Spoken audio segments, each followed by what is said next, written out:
Hey, let's talk about the difference between premeditated and prepared.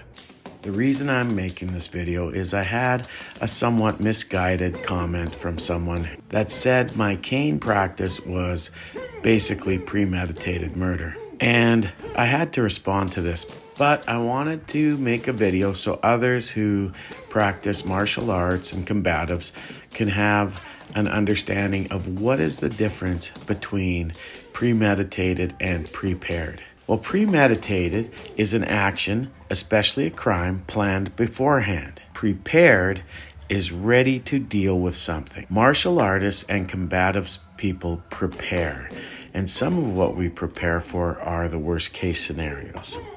A premeditated crime is a crime that is carefully planned and thought out before it is committed. A response is a reaction to something. A prepared response is a plan or action to be safe before, during, and after an emergency. That is what combatives training, martial arts training, and self-defense training are. They are prepared responses to violent situations. They are prepared responses to violent crime. And I do understand this reaction, especially when you see me training things like the Medusa edged weapon system. But you have to understand that I'm not training to do this to somebody. I'm training to be able to do this in the worst case scenario of violence. In my life, I have seen a lot of things happen to people. I've seen different forms of violence. I've even known people who have been murdered. Because of this, I have always found it important to have a trained, prepared response to violence. However, I remember the first time I saw some knife combatives practitioners training on video, and I had the same knee-jerk reaction. I didn't understand that what they were training for was the worst case scenario.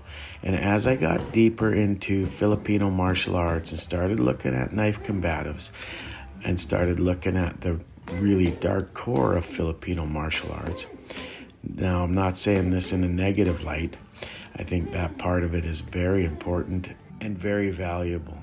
So as I got deeper and started looking into knife combative systems, I began to talk to people in that world, and I realized everybody who I've ever talked to in knife combatives, the people I train with, as well as myself and others, people I've trained, we all understand that we never want to get into a violent situation where using a weapon is appropriate.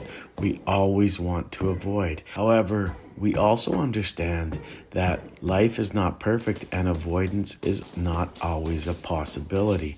So if we are forced into the worst case scenario, we want to have skills to help us survive. If you are switched on and intelligent, you will realize that carrying a force multiplier is a huge responsibility, and you will do everything that you can to avoid having to use it, because there will be consequences to having to use it. And when you start researching those consequences, you realize that those consequences are something that no intelligent person ever would want to go through. Watching me hit or stab this target is no different than watching somebody practice target shooting. Target shooting doesn't mean you want to go out and kill somebody, and neither does practicing with weapons. It means you want to have some skills if you are ever in that worst case scenario. And in Canada, where I live, carrying something that could be only used for a force multiplier could get you in trouble. So a walking stick, which is something that I use on a regular basis, is an ambulatory aid that helps me when my sciatica is acting up and my stenosis makes it really hard to walk. Sometimes with the stenosis, I have to lean forward as I walk, so I need some extra support. But I can still put it to use if I had to. I just never want to, and I hope that nothing ever happens where I have to.